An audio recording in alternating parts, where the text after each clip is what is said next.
Boker Tov, Moadim El Simcha. Nous avons terminé la semaine dernière un atelier très émouvant sur les Bnei Noach, ces personnes qui, sans appartenir au peuple juif, veulent se rapprocher de la Torah d'Israël. Et ces personnes-là donc prennent sur eux l'application de 7 mitzvot.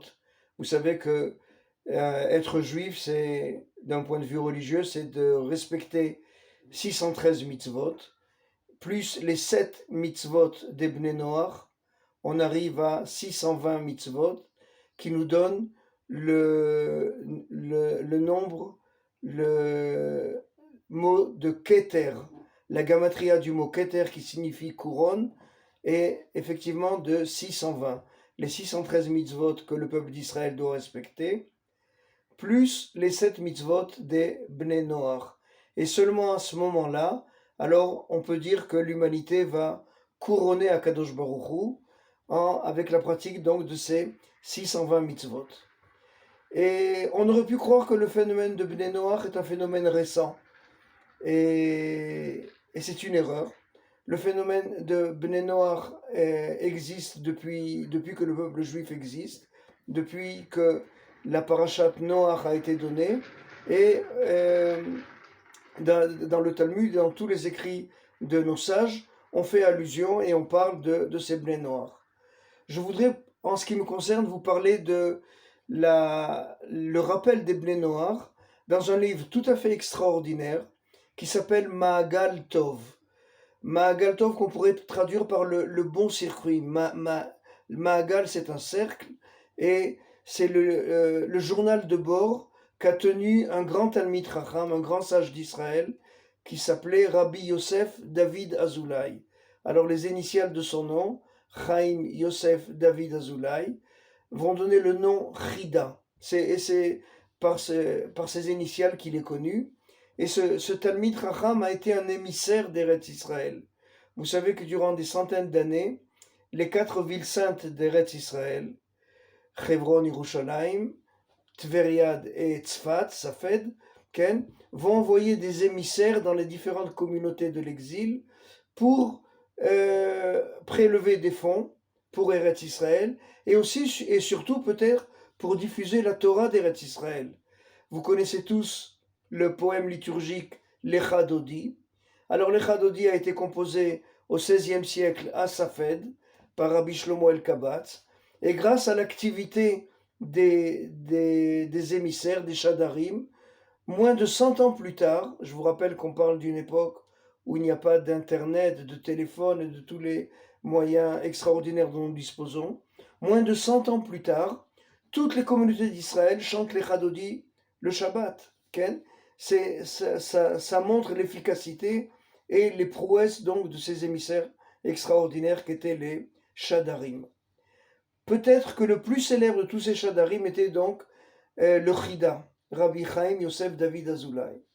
Et le Chida va visiter plus de 3000 communautés au Moyen-Orient, en Afrique du Nord et en Europe.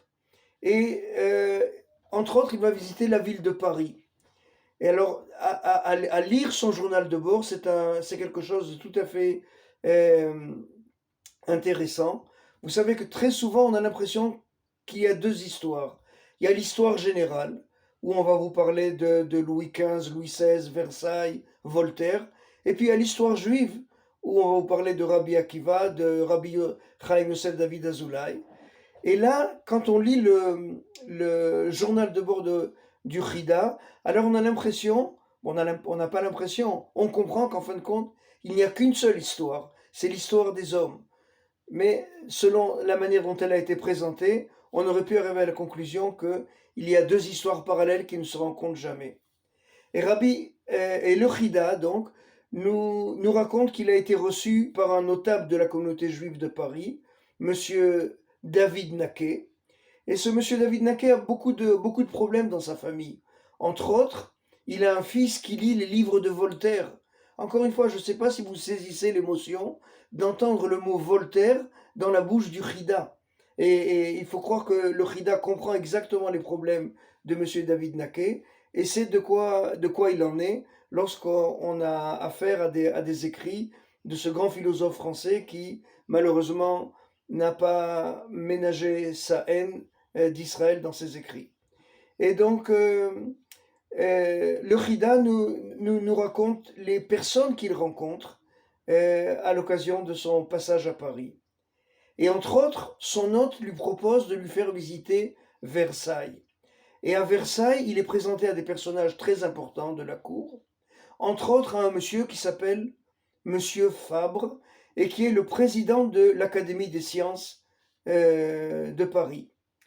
Et sans arrêt, le Khidan écrit: ce monsieur Fabre a beaucoup d'égards envers moi, il me parle avec beaucoup de respect, il attache beaucoup d'importance à mon avis, il me pose des tas de questions. Et on sent que le Khidan, il hésite encore à lui poser la grande question. Et à un certain moment, le Khidan est mis en confiance, encore une fois, par cette attitude tout à fait admirative et amicale que M. Fabre lui réserve. Et le Khida, on a l'impression de voir la scène. Le Khida attrape M. Fabre, c'est mon imagination qui parle maintenant, et il lui dit: Monsieur Fabre, en quel Dieu croyez-vous? Et M. Fabre de répondre: je crois au Dieu d'Israël. Et j'aurais dû peut-être préciser que ce monsieur Fabre, vous l'avez en tout cas sûrement compris, est un véritable intellectuel, une personne qui parle beaucoup de langues, une personne qui parle beaucoup de langues anciennes, dont l'hébreu. Et monsieur Fabre va introduire le Khida à la bibliothèque royale, qui va devenir la Bibliothèque nationale de Paris. Et le Khida raconte avec beaucoup d'admiration les milliers de documents juifs qui s'y trouvent là-bas. Et vous savez qu'une des préoccupations essentielles du Khida était sans arrêt de vérifier les versions de nos textes. Okay? Pendant très longtemps, ces textes de saints ont été recopiés à la main, et souvent il y a des erreurs. Et le Khida passe des heures à la bibliothèque royale, grâce à la protection de son ami Monsieur Fabre, et va vérifier l'authenticité de certains textes, certaines versions. Le Khida est l'homme le plus heureux du monde. Soit dit en passant, comment se fait-il que la Bibliothèque nationale française a tellement de documents, d'œuvres, de livres ou de rouleaux, tels qu'ils étaient le plus souvent rédigés, hébreux? Je ne pense pas que ça a été des donateurs juifs qui se sont proposés. Moi, je pense que les 2 siècles précédents ont été des siècles d'horreur pour les juifs de France, avec des dizaines d'expulsions, beaucoup de persécutions. Et je pense qu'à chaque expulsion et à chaque persécution, alors il y a eu des candidats pour venir piller ces trésors spirituels et les vendre aux plus offrants. Quoi qu'il en soit, le Khida donc est très heureux de son passage à Paris et de ses longs séjours à la bibliothèque. Et à un certain moment, lorsque le Khida va lui poser la question, et on a vu que la réponse de M. Fabre a été sans aucune hésitation, il croit au Dieu d'Israël, alors le Khida lui dit: vous devez observer 7 mitzvot des Bnei Noach. Une allusion au Bnei Noach au XVIIe siècle, au XVIIIe siècle, c'est quelque chose de tout à fait intéressant, tout à fait extraordinaire. Et le Khida explique à M. Fabre que même en tant que non-juif, il a le droit au monde futur, exactement au même titre qu'un juif. Et on voit que à certains moments, de manière très ponctuelle, alors les nations du monde se retournent vers Israël et cherchent vers Israël des questions à leurs problèmes métaphysiques.